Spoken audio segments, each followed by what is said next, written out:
Hello, in this video we are going to review multiplying fractions and writing our answer in simplest form, meaning you will have to reduce and simplify if the fraction you get as an answer is not reduced and simplified.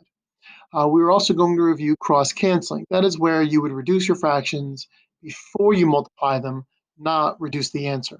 So problem number one, we're going to do a straightforward just multiplying fractions, and all you have to do is multiply your numerators. 1 times 5 is 5.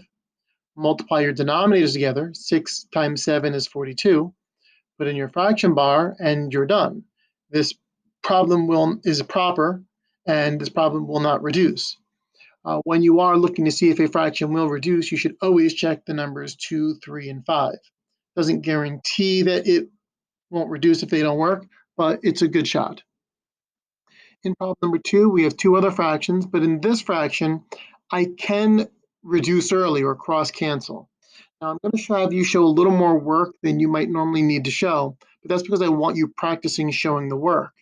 And if this is one of my students in my class, I would expect you to show this work if this was a topic you were learning and not a review topic. So please make sure that you show the work.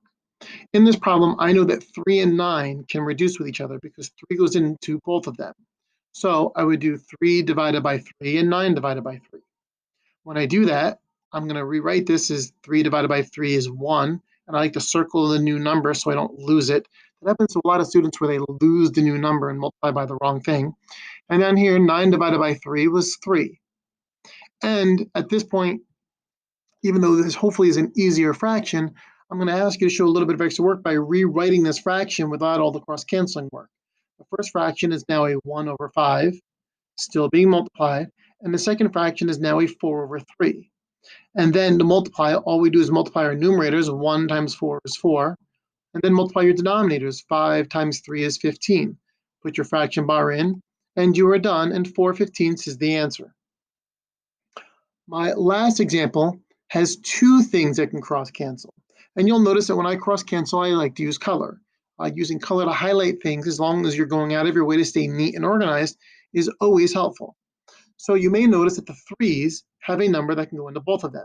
I can do 3 divided by 3 and 3 divided by 3. When I do that, 3 divided by 3 is 1, so this becomes a 1. And down here, 3 divided by 3 was 1. This becomes a 1. Again, I circle my new numbers so that it's harder for me to lose them later when I'm actually multiplying.